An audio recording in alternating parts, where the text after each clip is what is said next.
மணல் குவாரி முறைகேடு தொடர்பாக திருச்சி, தஞ்சை உள்ளிட்ட 5 மாவட்ட ஆட்சியர்களிடம் அமலாக்கத்துறை அதிகாரிகள் 9.5 மணி நேரம் விசாரணை மேற்கொண்டனர். தமிழ்நாட்டில் மணல் குவாரிகளில் அரசு நிர்ணயித்த அளவை விட சிலர் கூடுதலாக மணல் அள்ளி விற்பனை செய்ததாகவும், மணல் ஒப்பந்த குவாரிகளில் கிடைத்த வருமானம் மூலம் சட்டவிரோத பணப்பரிமாற்றம் நடைபெற்றதாகவும் அமலாக்கத்துறை குற்றம் சாட்டியுள்ளது. இது தொடர்பாக கடந்த செப்டம்பர் மாதம் திருச்சி, புதுக்கோட்டை மாவட்ட மணல் குவாரிகள், மணல் குவாரி ஒப்பந்ததாரர்களின் வீடுகள் உள்ளிட்ட 30க்கும் மேற்பட்ட இடங்களில் அமலாக்கத்துறையினர் சோதனை நடத்தினர். தொடர்ந்து திருச்சி, தஞ்சாவூர், அரியலூர், கரூர், வேலூர் ஆகிய 5 மாவட்ட ஆட்சியர்களுக்கு அமலாக்கத்துறையினர் சம்மன் அனுப்பினர்.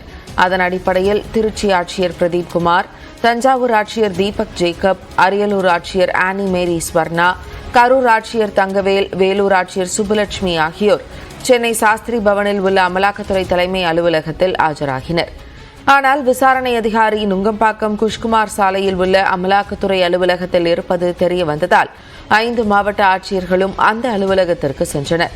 மதிய உணவு இடைவேளைக்கு பின்னர் 5 ஆட்சியர்களிடமும் அமலாக்கத்துறை அதிகாரிகள் தனித்தனியாக விசாரணை செய்தனர். இறுதியாக இரவு 9:30 மணியளவில் விசாரணை நிறைவடைந்து ஆட்சியர்கள் புறப்பட்டனர்.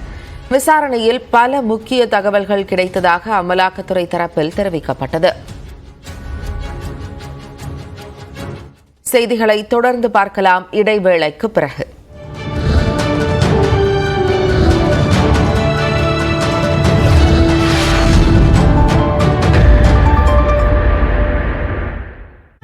தமிழ்நாட்டின் உள் மாவட்டங்களில் அடுத்த 5 நாட்களுக்கு வெப்ப அலை வீசக்கூடும் என்ற இந்திய வானிலை ஆய்வு மையத்தின் அறிக்கையை சுட்டிக்காட்டி அறிக்கை வெளியிட்டுள்ள முதலமைச்சர், குழந்தைகள், மாணவர்கள், வயதானவர்கள், கருவுற்ற பெண்கள் ஆகியோரை மிக கவனமாக பாதுகாக்க வேண்டும் என தெரிவித்துள்ளார்.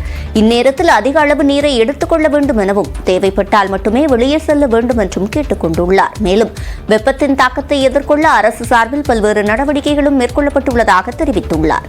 வெப்பம் தொடர்பான நோய்களை கட்டுப்படுத்த அரசு மருத்துவமனைகளில் போதிய மருந்துகள் இருப்பு வைக்கப்பட்டுள்ளதாகவும், வெப்ப அலை தொடர்பாக பொதுமக்களிடையே விழிப்புணர்வு ஏற்படுத்தப்பட்டுள்ளதாகவும் கூறியுள்ளார். வெளியில் பணியாற்றுவோர்கள் பாதிக்கப்படாத வகையில் அவர்களின் பணி நேரத்தை மாற்றியமைக்கவும், பேருந்து நிலையங்கள், சந்தைகள், பொதுமக்கள் அதிக அளவில் கூடும் இடங்களில் தண்ணீர் பந்தல்கள் அமைக்கப்பட்டு ORS உப்பு கரைசல் வழங்கவும் நடவடிக்கை எடுக்கப்பட்டுள்ளதாக முதலமைச்சர் மு க ஸ்டாலின் தெரிவித்துள்ளார்.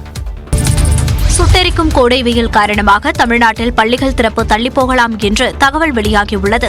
10 மற்றும் 12ஆம் வகுப்பு பொதுத் தேர்வு விடைத்தாள்கள் திருத்தும் பணி முழுவீச்சில் நடைபெற்று வருகின்றன.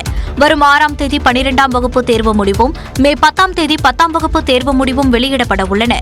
இந்நிலையில் சென்னையில் பள்ளிக்கல்வித்துறை அதிகாரிகளுடன் அமைச்சர் அன்பில் மகேஷ் ஆலோசனை நடத்தினார். இதில் திட்டமிட்டபடி பொதுத் தேர்வு முடிவுகளை வெளியிடுவது குறித்த ஆலோசனை நடத்தப்பட்டது.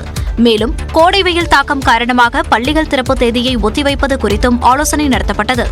கத்தரி வெயிலுக்கு முன்பாகவே பல மாவட்டங்களில் வெயிலின் தாக்கம் கடுமையாக இருந்து வரும் நிலையில் ஜூன் முதல் வாரத்தில் பள்ளிகளை திறப்பது இயலாத ஒன்றாக உள்ளது.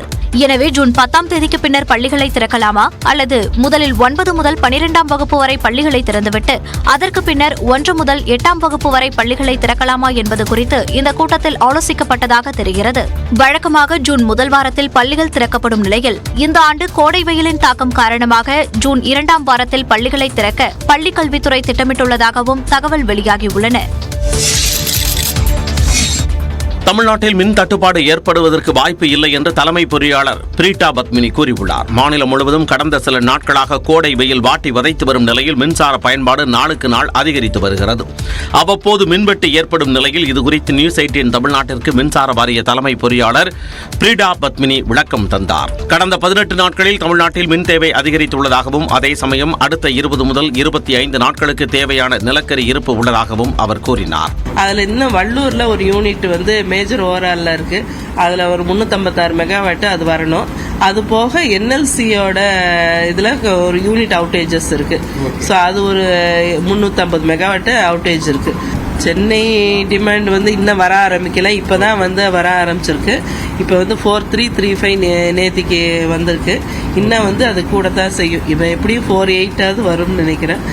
மத்திய அரசிடம் இருந்து கிடைக்க வேண்டிய மின்சாரத்தில் சிக்கல் இல்லை என்றும் தலைமை பொறியாளர் பிரீடா பத்மினி தெரிவித்தார். காங்கிரஸ் கட்சி மீண்டும் சமரச அரசியல் மூலம் மதத்தை பகடைக்காயாக பயன்படுத்தி வருவதாக விமர்சித்துள்ள பிரதமர் நரேந்திர மோடி கர்நாடகாவில் சட்டவிரோதமாக இஸ்லாமியர்கள் ஓபிசி பிரிவில் சேர்க்கப்பட்டிருப்பதாக குற்றம் சாட்டினார்.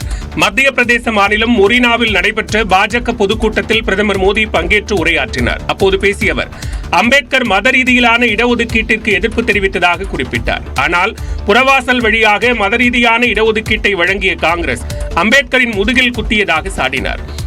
कांग्रेस सरकार ने कर्नाटका में जितने भी मुस्लिम समाज के लोग हैं तो उन्होंने रातों रात एक कागज निकालकर हस्ताक्षर करके उन सबको ओबीसी घोषित कर दिया.